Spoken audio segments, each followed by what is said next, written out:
नमस्कार इलेक्ट्रोलॉजी के दीवानों और स्वागत है एक और रोमांचक वीडियो में।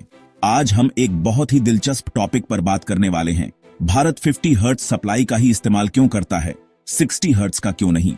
यह एक ऐसा सवाल है जिसने कई लोगों को उलझन में डाला है और आज हम इस इलेक्ट्रिकल रहस्य से पर्दा उठाने वाले हैं। लेकिन उससे पहले जल्दी से सब्सक्राइब बटन दबा दीजिए और बेल आइकन जरूर प्रेस कीजिए ताकि आप हमारी इलेक्ट्रीफाइंग कंटेंट कभी मिस न करें।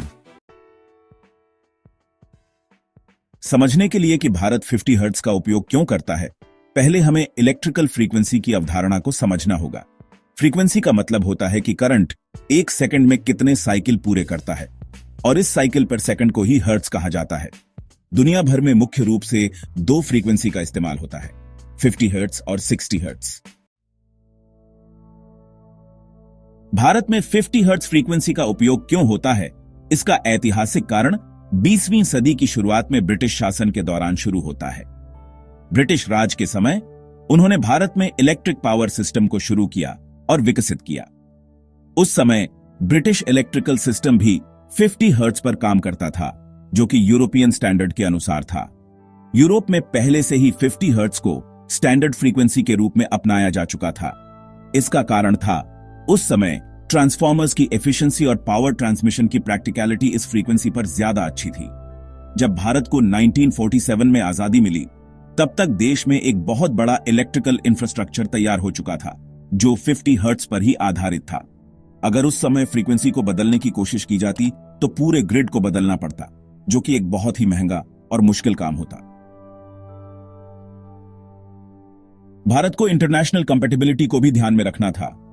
हमारे आसपास के कई देश और व्यापारिक सहयोगी भी 50 हर्ट्ज सिस्टम का उपयोग करते हैं, तो उसी फ्रीक्वेंसी को अपनाने से इक्विपमेंट और पावर एक्सचेंज करना आसान हो गया। उस समय जो टेक्नोलॉजी उपलब्ध थी वह भी 50 हर्ट्ज के लिए ही उपयुक्त थी। ट्रांसफॉर्मर्स, मोटर्स और अन्य इलेक्ट्रिकल इक्विपमेंट उसी फ्रीक्वेंसी के अनुसार डिजाइन किए गए थे। अगर हम 60 हर्ट्ज को अपनाते तो फिर नई टेक्नोलॉजी और इंफ्रास्ट्रक्चर में भारी निवेश करना पड़ता। फ्रीक्वेंसी बदलने का मतलब होता पावर प्लांट्स और ट्रांसफॉर्मर्स को रिप्लेस या रीडिजाइन करना। स्वतंत्रता के बाद भारत गंभीर आर्थिक समस्याओं का सामना कर रहा था। ऐसे में इतना बड़ा बदलाव करना संभव नहीं था, जैसे कि यूएसए और कनाडा ने 60 हर्ट्ज फ्रीक्वेंसी को चुना। इसका एक कारण था कि उनके पास कॉपर जैसे प्राकृतिक संसाधनों की भरमार थी, जिससे हाई फ्रीक्वेंसी पर पावर ट्रांसमिट करना आसान था।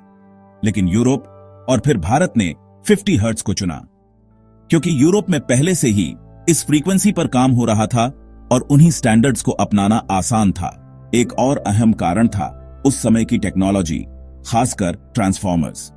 उस समय 50 हर्ट्ज पर काम करने वाले ट्रांसफॉर्मर्स ज्यादा एफिशिएंट और कॉस्ट इफेक्टिव थे। इसी वजह से भारत ने भी यही फ्रीक्वेंसी अपनाई। एक बार जब कोई देश अपने इलेक्ट्रिकल ग्रिड को एक फ्रीक्वेंसी पर बना लेता है तो उसे बदलना एक बहुत ही कठिन काम होता है। भारत जैसा विशाल और जटिल पावर नेटवर्क वाले देश में यह बदलाव लगभग असंभव और बहुत ही महंगा होता। हालांकि भारत 50 हर्ट्ज का उपयोग करता है, लेकिन आज के समय में कई मॉडर्न इलेक्ट्रॉनिक डिवाइसेस जिनके पावर सप्लाई दोनों फ्रीक्वेंसीज को संभाल सकते हैं, भारत में आसानी से काम कर जाते हैं। लेकिन फिर भी कुछ स्पेशलाइज्ड इक्विपमेंट में फ्रीक्वेंसी कंपैटिबिलिटी एक इश्यू बन सकता है। तो निष्कर्ष यह है कि कोई भी देश 50 या 60 हर्ट्ज का चुनाव करता है, इसके पीछे ऐतिहासिक, तकनीकी और आर्थिक कारण होते हैं। भारत ने 50 हर्ट्ज फ्रीक्वेंसी को इसलिए अपनाया क्योंकि पहले से यही सिस्टम था और उसे बदलना बहुत ही कठिन और खर्चीला था।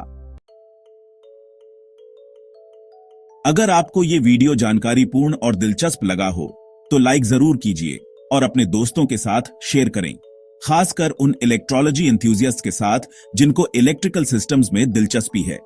अगर आपके मन में कोई सवाल है या कोई टॉपिक है जिस पर आप चाहते हैं कि हम वीडियो बनाएं, तो कमेंट में जरूर बताइए।